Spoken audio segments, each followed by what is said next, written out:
My guest today is Peter Tam. Now, he's been on the show once before. He is a singer, a songwriter, as well as a composer. And I think now it's time for an update. Welcome to Small Talk. People come from all walks of life. They all have lives they lead.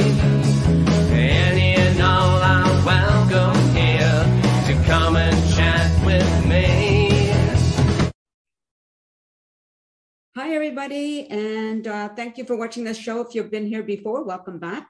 Speaking of that, I'd like to welcome back my guest, Peter Tam. Hey, Peter. Hi, Nancy. How are you doing? I'm doing pretty good. It's so sunny right now, so I'm loving it. It's a nice day. Oh, I'm glad you're sunny. I'm not. Oh, sorry to hear that. It's a mist. Yeah, well, there's probably sun, but it's pretty misty out there. I guess it's just all fog. We had that earlier this morning, so the fog is now gone. Oh, okay. Because I think what happened is because I'm up on a hill, so you can see. Oh, yes. Okay. Yeah, I'm up on a hill, and so maybe the weather up here is a little different. Yeah. Where is that? What location is that? I'm in Maple Ridge. Oh, okay. There's close to where the Golden Years Park is. Mm-hmm. Yeah, yes. So I'm about 10 minutes walk from the park. Oh, that's nice. I like that. Yeah. So So thanks for coming back on the show, by the way.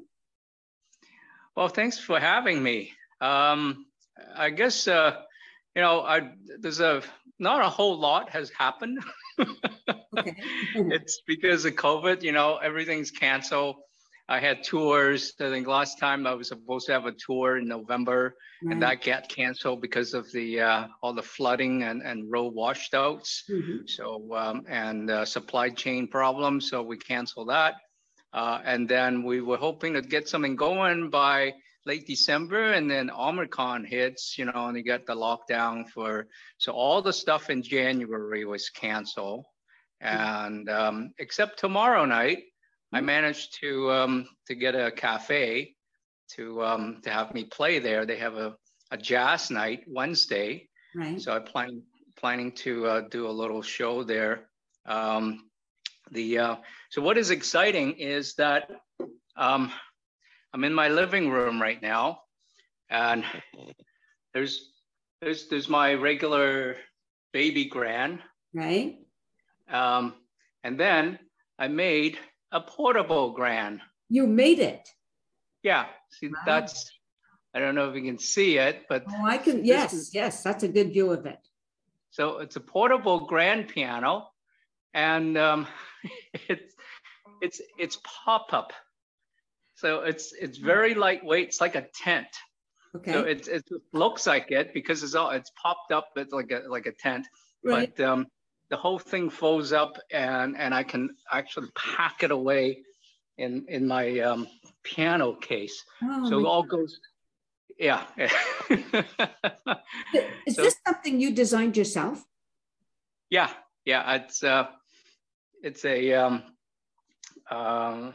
It's basically it's a combination of material and tent poles. Love it. Oh my gosh. Yeah, because I wanted something really lightweight that I can just take around because, so usually I do shows with a trio and then, I have another like a grand that is a shell and I have people help me taking it, and because it's so big, it needs to go in the truck. Right. So the whole show, we can put a show on the road and it's really nice. You got a whole band to play with it and all that. But with all the lockdown, I had to do something, solo. I have to do some lightweight stuff. And even after this, I'm planning on a little bit of a tour on the island. And again, I can't bring my trio with me. I have to tour by myself. So I figure, I have to be completely self-sufficient, doing my own solo tour and all that stuff, just to stay ahead of things, within the music business. I guess in any business, it's just a change that I'm adapting to make things more streamlined, But I'm still effectively, getting my music out there, engaging with my audience, and keeping things going until it's all open up. So yeah, and I think this is what a lot of business needs to do, and I think a lot of them are doing that. They find ways to adapt, to do, like restaurants doing all kinds of door. I'm just going to leave it.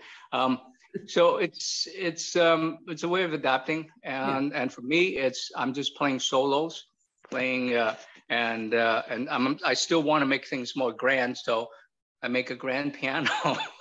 I just the logo that comes into mind. The slogan is "Have piano will travel." Yes, literally, I can travel with my piano now because it'll fit in my car. Yeah, and it still looks good. I don't know what it is. I just it's just the whole. This is the branding I'm building up. Okay. It's just like Elton John. He's got the glasses, and a lot of artists have that niche. They have things that they're special that they do, and one of mine is I just like to do things in a more sort of like classy, grandeur, type of sense, So just being classy, I play a grand piano, and instead of just a keyboard, and a lot of time too, I think I tell people I'm a pianist. I'm not a keyboardist. Okay. I'm a pianist. Right. And I try to make that very clear too, because I don't like all the little buttons because I don't know how they work. And I don't have time. And even if I figure it out, because some of these keyboards, they have so many different, they can make so many different sounds. You can do so many things with them. But I can't remember how it all works. And it takes so much time to just program it.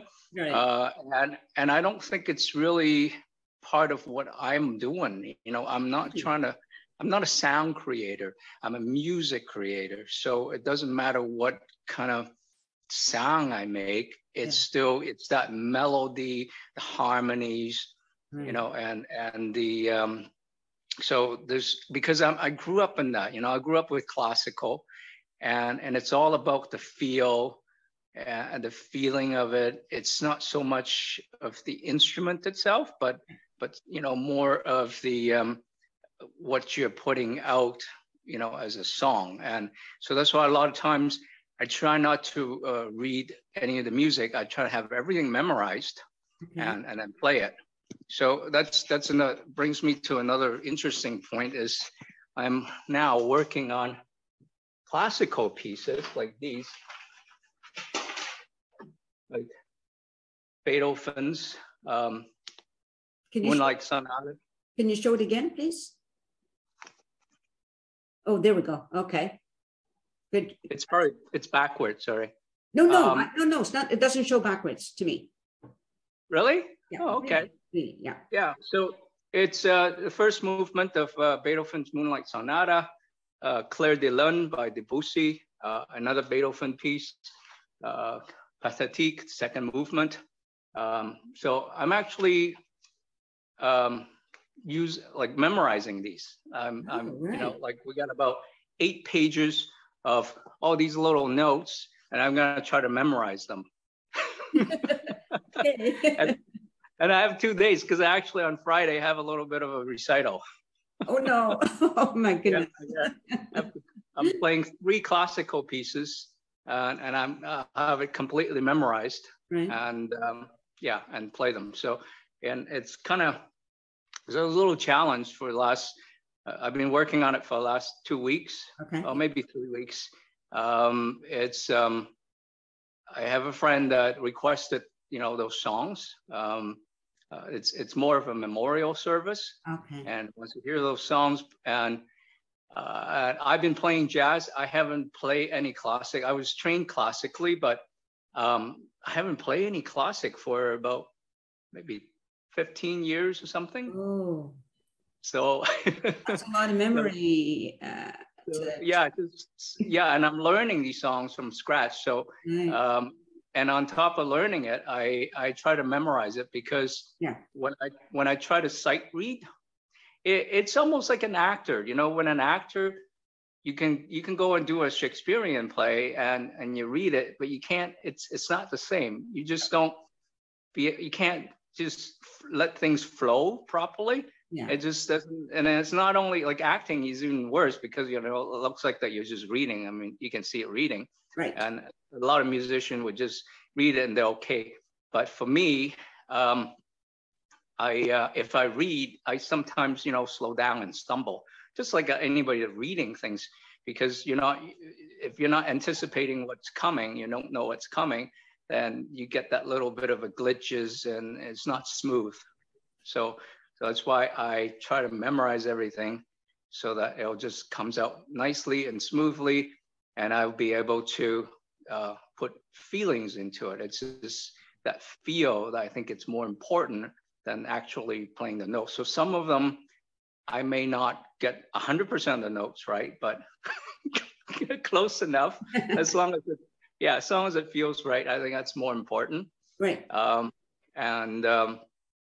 It's so I'm more. I think it gets to a point where I value musicians and artists that can deliver based on a feel that they can put across, instead of just technically reading the music. So we have a lot of people can read music, they can play really well, especially in the classical sense, play really well, plays through the whole thing and all that, reads really well, but it's very mechanical. Right.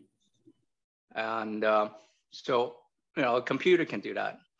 Yeah, for sure. I think I understand what you mean. It's like you put more of your being into it when you're not reading it, right?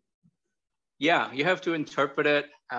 You have to, and I'm discovering, little things that I'm, some of the music, they even show you about the pedal.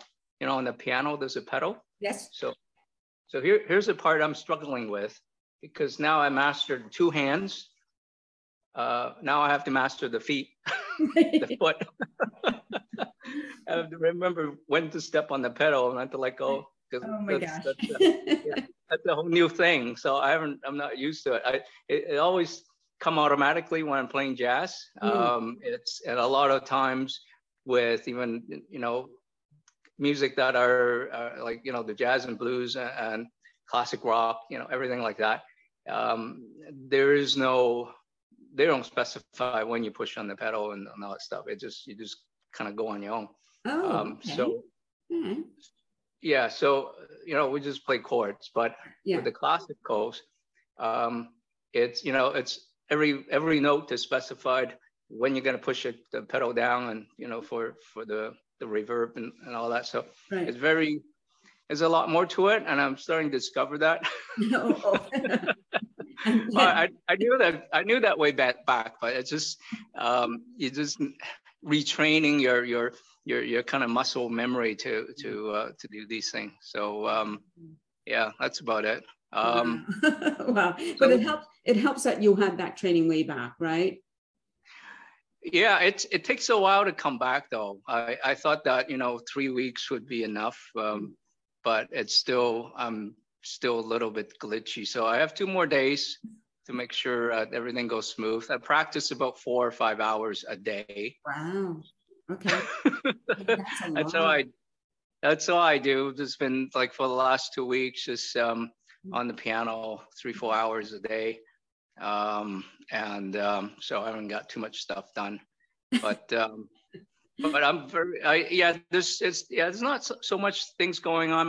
My album is ready. I'm making a vinyl. Right. Nice. So the vinyl is going to be delivered in about a month. Mm-hmm.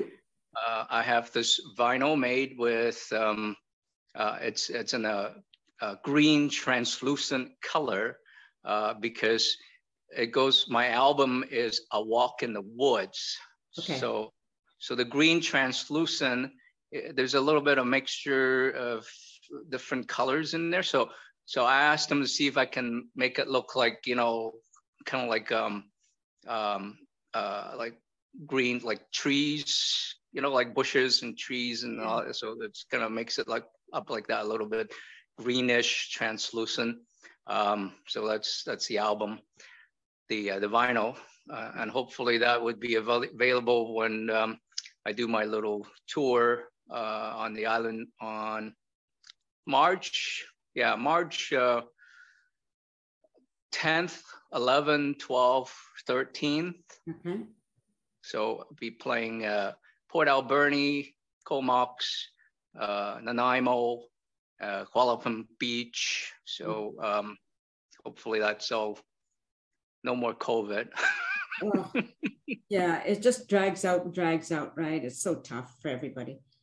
Well, it's, yeah, you had all these planned, like it's like you plan it and then, okay, looks like it's over, we're out of the woods, and bang, you get hit again. And and then there's another thing, you know, like the weather that's another thing too with climate change.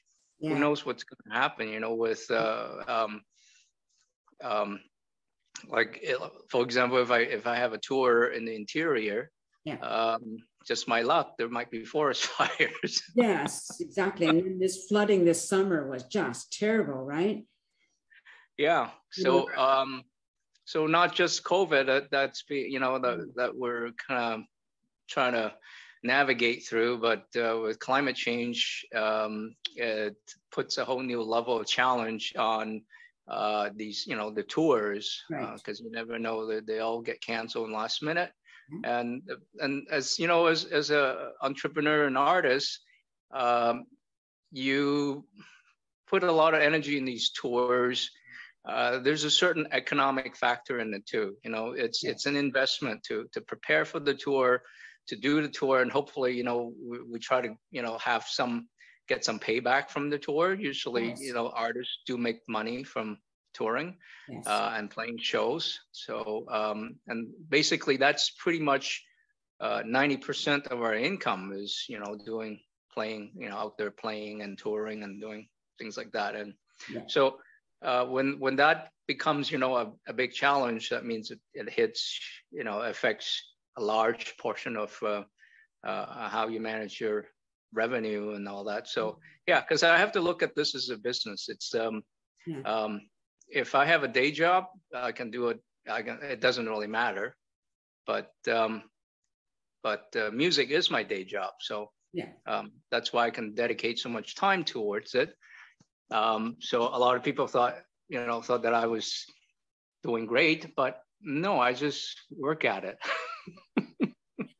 And one of the things, I know it's hit everybody, especially like musicians and artists. And I think like this is when we need it the most, you know, when we're going through this type of time, right? We need that entertainment. We need that to hear that music that goes into our soul, and yet we can't have it a lot of the time because of the circumstances. Yeah, and the no dancing part is the worst. Dancing is how you express.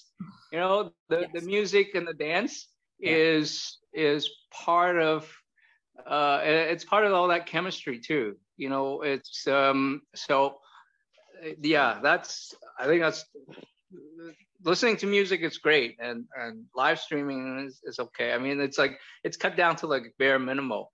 Right. It's a totally different experience when you're actually there. You know, live. You know, like I know how my supporters, like my followers, I really appreciate, you know, them coming onto my live stream and all that, because I know how difficult it is, you know, to sit there and watch a show. I mean, you know, it's not like you're watching like, you know, a big, like even like a big, well-known name musician. You still want to go and be in the concert, be in that live, instead of watching, because like, you know, it's not the same if watching Elton John on YouTube than actually being there. Or even some, you know, I heard that Chilliwack had a show just a couple of weeks ago, or last week maybe even, and you know, it's so different, you know, watching people on YouTube, comparing it to actually being there live. So there is no comparison. No, Even the sound itself is different, right? Yep. And it's exactly. Yeah. And it's, and usually, you know, you're at the show with other people. Yeah. So it's not only just the connection between you and the artist, it's with others. You know, you're enjoying this great music and wonderful time with other human beings, right? And you know, sharing other things, and even, well, talking. but that's the connection, you know, that's the community. It's a connection. You're out there, you're being amplified by the music, and if there's dancing allowed, that's even great, you know. You can do. So it's that that has to come back real soon. Oh, I love the dance to music. You know, when I hear music, I always want to dance. And I went to I guess it was when COVID first, you know, when things were first shut down, but they started to open things a little bit. I went to one of the Legions where there's some music, and I was told, everybody there said, "Oh, you're not allowed to dance." I'm like, what? You know? Yeah. It was such a downer. It really was. So, well, I think it's, you know, personally, I think we're almost done.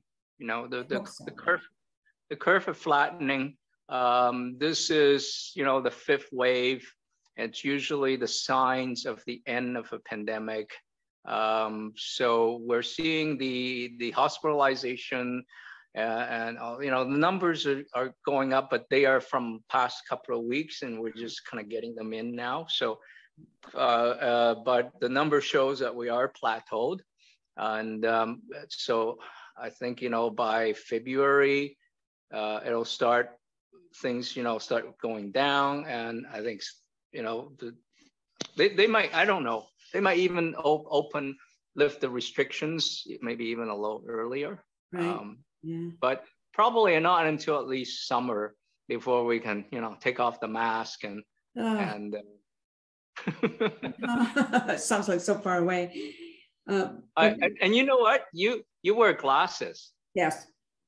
I wear glasses. One of the common problem with the mask is our glasses get all fogged up. Totally. So that's the, you know, I don't mind wearing it, except I just can't see. Yeah, exactly. You walk into somewhere and suddenly it's like, you have to kind of grope around, right? Yeah. And also, you don't recognize people. You know how many times I go to the store and friends, like, people recognize me, I guess, you know, because they can see my eyes and my hair, but I can't recognize them. You and I are the same. I was just telling my sister, you know, I was doing some volunteering, and somebody that had been on the show said, "Hi, Nancy." And I'm thinking, well, I was doing the vaccine passport scanning, so I saw their name. So then I remembered them, you know, but otherwise I wouldn't have recognized them. And, yeah. I mean, yeah, that's the same. that's the only drawback, you know, for me with the mask is these, you know, things that are that I don't like. Otherwise, you know, I don't mind. I'll wear it. You know, I will wear it, and I'll continue to wear it until it's necessary. Yeah. And so I really don't understand why people are having such a anti-masking issues. You know, I hate to go into this subject, but I think it's really silly. Mm-hmm. You know, just with or without virus, whether if you think it's a conspiracy or not, just wear it until it's over. Yes. And a couple more, you know, a few months, not a big deal. Because if it is a very contagious thing, and you have it, you give it to somebody who's got you know, other problems. Sure. You're potentially, you could be killing someone. Yes, and live with that afterwards. I don't think that would feel very good to have to live with that. Now let's try to end this on something positive. Tell me something positive. No, okay. Well, I'm still, you know, like this is positive. Like my. This is so good. I love it so much. Oh my gosh, that's so good. I make piano. So this is what I've been, you know. Actually, this is the third piano that I make. I've gone through different iterations of them because I'm always been, you know, wanting to make something that I can, you know, take on to shows with me and all that. And so I made the first one that it's based on almost like a real piano and weighs a ton. And then I make the second one that's out of, you know, much lighter wood, but it's still big and bulky, and I can't, you know, fit in my car. Right. So this is the third generation. I have this vision of you walking on stage with this big, huge pack thing, opening it up and setting up your piano. That's just that would be the fourth generation. Wow. Where I can just press a button and the whole thing just pops up. That'd be so awesome. Now that's where we're going to end the show. with a great laugh, right? Yeah. So thanks again, Peter. I really, really appreciate you coming back. And it's so wonderful to speak to you again. And I love your piano that you made. It's so great. And to the audience, I really hope you enjoyed. I know we got down a little bit, but basically, Peter seems to be a very upbeat, positive person. And that's what I'm going to take away and hope you do too. And I just want to say peace out, everybody. Thanks for watching. Bye. A sense of community, Chilliwack's a place to be. A sense of community when you're free. Rolling through the mountains, rolling through the valley, rolling through paradise with me. It's multicultural, you're sure to see it all. Chilliwack's the place to be, you'll see. Come party in the park, go dancing after dark. Chilliwack's the place to be, you'll see.